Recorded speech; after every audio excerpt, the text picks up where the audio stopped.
we're gonna debrief on today's matches today. So I'm not going to be doing any visual aids or going through like how I used to go through. I'm just going to talk about the matches that I watched today, and I have some thoughts. Okay, starting off with Coco and what's her name? Demonovic. That match was really straightforward. It was kind of boring for me, but she did break once in the second and the first set, and I thought Coco back with her double faults. That's how she kind of broke back in the first set, but she came back strong and she did her thing. I didn't watch the match because I was going to work at the time, commuting to work, so I didn't get to see the match, and it was kind of boring. So we move on. She did her thing, and then we watched Akaraz, who was playing Yakaman. Yakaman came in strong in the first set. I thought maybe we'll get to a fourth set at least. At least he got to a tie break. But I really thought that when he broke Akaraz in the first set, they'll be like, there's no coming back from this one. He's going to definitely lose the first set because he has a tendency to serve really well. Yannick, he has Yannick Yafman. Yeah, he has a tendency to really ball. Why am I saying ball? I was watching cricket. I'm watching cricket now. I mean, I serve well. His first serves sometimes are very good. I know him from when he played Yannick last year, so he did try his best, but unfortunately he lost in straights. And they keep on saying Akaraz has changed things. Hey, with his new coach, I don't see any difference at this point right now with his serving or his movement or any of his shots or nothing. I don't see anything as significantly changed in Akaraz's movement and game at the moment. I think he still plays the same. And this coaching staff or coaching unit or coaching whoever, I think they still kept it a status quo for now to see what they can do to move forward. But at the moment, he's still relatively staying the same. He still plays the same, in my opinion. Okay, and then we go to Zverev versus Mola. I was really excited for this match because I saw how Mola played against Poprin in his first round, and that was a very intense match. It was a 5-setter with a lot of ups and downs. I was so excited. It was like, oh my gosh, you know what I mean? It can really have gone both ways. But then Poprin had a nickel in the 4th and 5th set, so regardless if he would have won that match, I think he would have played well against Zverev in this one. But who knows, right? But yeah, he played quite well. He took the first set. I was like, okay, this is coming. But I think he started to dwindle. His energy went down. He became negative in his thinking, and then he lost the second set and the third set. And then sort of had asked for the trainer for his freaking ankle, his left, but his problem with his right. And all those things. So yeah, I would say he served well at some good moments. I'm talking about Mola. He served well at some other good moments, but in other situations he became overwhelmed with the way Zverev was returning, especially his second serves more so than his first, and then he became overwhelmed, and then he couldn't come back from that. But at the end of the day, I do feel like Zverev played two games in this match. He was really not really off in the first set, but he was really not that great in the first set, and then came back third and fourth, right? But the commentators irritate me when they commentate on Zverev matches, because when he won the match and they were like, ever since he got his ankle assessed, oh my gosh, I so wish they can watch this tape and let him play like this all the time and be consistent like this. And I'm like, my guy, there's a reason why Zverev has somewhat of a decent record with lower rank players compared to top 20 players. Not even top 10, top 20 players. Zverev plays like this with every player. If Zverev played, I'm not saying with Akaraz or Sinner, but if Zverev played with Fritz and or Djokovic, like how he played in the first set, he would have lost that match. He would have lost it in straights or in 4 sets. He would have lost that match, regardless if he had amped his energy in the fourth, third, and fourth sets. Zverev plays like this because a lot of the top players, top guys in this sport, they never falter mentally. So they squeeze right up to the point where he starts to get negative and makes mistakes, unforced errors on his own, and that's how he loses his matches against friends, against something. He probably lose against something against Sinner, Alcaraz, and Djokovic, and some other top 20 players. This thing you would say he should play like this, then he'd be consistent. He plays like this regardless, and he still gets beaten by Cerundolo, by Fritz constantly. It's not something new. He doesn't have variety by any means. This thing you're gonna keep on hyping this man up. It's not going to work. His game excels with lower ranked players.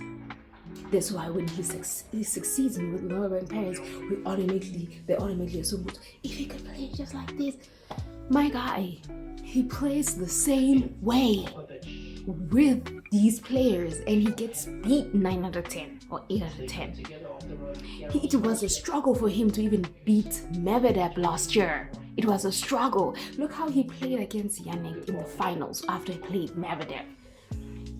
Yannick didn't even let off the pressure. He still played his own game. Then you're gonna compare that consistency with the Muller? No offense to you. Great play, man. I was rooting for you. You disappointed me. You could have taken him to a 5th set, but you disappointed me. You couldn't put the pressure on his freaking ankle, knowing that he asked for the freaking physio, but you couldn't. You still let him dictate the rallies and run you over and make you run for the ball instead of you letting him run for the ball because you know he asked for the freaking ass trainer. Anyway, I'm getting ahead of myself. But yes, you know what I mean? So it just frustrates me when I watch a Zverev match and these commentators keep saying that. Alright, I'm done ranting with that match. And then the last match that I was watching is, not the last one, second to last match, was, what's his name? What's that match? It was the same time also. It was Demonor and Alex and that guy. I couldn't pronounce his name. Yeah, him. Yeah, that match. He squeezed Alex in the first set. He was hyper. Everything was going on. He serves really good. His first serves, he serves them. But if he gets into their mental state, that is a problem. And then again, I have an issue with the commentators. They come back into this one. They drove home the fact that this kid is young, number one, and number two, you could see how he's in the mental, like he's so negative right now, the way he's acting, maybe in 2 years time, or this is experience, oh, what a great shot from very inexperienced. I'm like, kids, this kid made one gesture to the audience sarcastically, 1. 2, he performed mentally much better than most of the top 100, top 50 players when they get into their mental state. Look at Zverev, how he behaves mentally when he's down. Look at how Bubla behaves. Look at how Tsitsipas behaves, and then you're gonna keep pounding the fact that his mental state, his attitude, he's this, he's young. My guy. I don't know if it was an excuse or it was to just drive home the fact that you really enjoyed play, you really enjoyed watching Alex de Minaur play. Alex de Minaur's game is the same as Zverev's game. It's very impressive against lower ranked teams. Alex de Minaur plays the same way he plays against what's his name? Alcaraz, and he gets beaten by Alcaraz, and Alcaraz also runs for those balls the way Alex was running for those balls and defending the way Alex was defending today. But the way they were so orgasmed by Alex playing his game match today, they kept piling down on this kid. Oh, he's mental. Oh my gosh, not mental. Oh, his attitude. Oh, he's letting himself down. Maybe in 2 years' time, he is young. He has a mentality of a junior. He's anti. Have you met Tsitsipas? Have you met Medvedev? Just last year. Make it make sense. You know what? We need to calm down. But yes, you know what I mean? And he's serving real good. I know him because he played Sinner, I think, last year. Yeah, so he kind of also a little bit struggled at Alex, right? But he got it done at the end. But a lot of these players, when they play top 10 the top 10 or top 20 or top 50 players, they have this oomph, they have this energy, especially in the first set, you know what I mean? And then it dwindles down with the energy, and then they can't keep it up because they're not used to playing high level tennis the way the top 10 and top 20 players play, which experience gets in, which I understand them on that. But like, to calm down the fact of he's 19, he's young, he's playing a junior, we need to shut up on that. If you enjoy what Alex is producing, enjoy it, but still be partial. They're never partial, never. The only match I would say it's semi was the Zverev match with Muller until the end, of course. But they were like, okay, they were really commentating on the match, not this one where, oh my God, yes, Alex played a great match today. Thank you, he did, absolutely.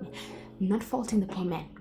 But damn it, man, can we give people the benefit of the doubt and just be just be in the middle as a commentator and just commentate on both players, just commentate on what they're doing wrong, what they're doing right, and what they're doing wrong, what they're doing right, and just enjoy the match and let the viewers decide for themselves what they see, what they're looking at, and give us some stats every now and then.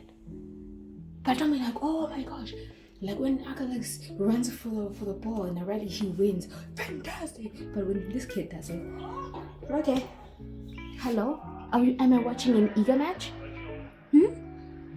That we praise one player and not the other?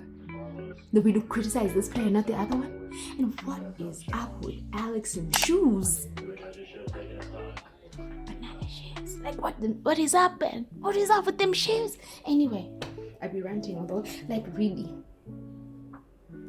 Please get it together. Get it together. I'm not a tennis expert. I've never played tennis in my life.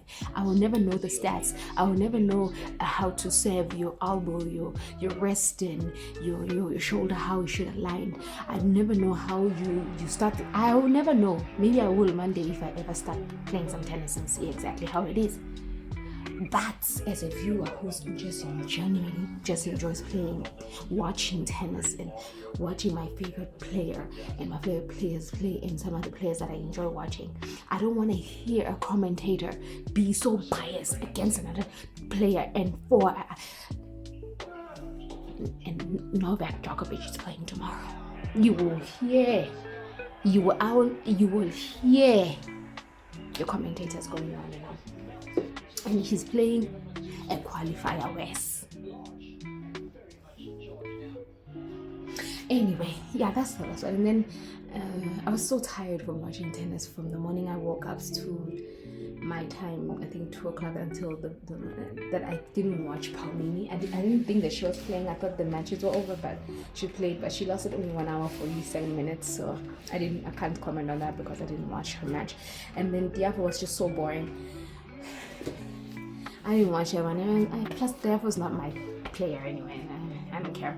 So yeah, that's it. That's my thoughts for today's roundup. Okay, like, yeah. So these are the matches for tomorrow.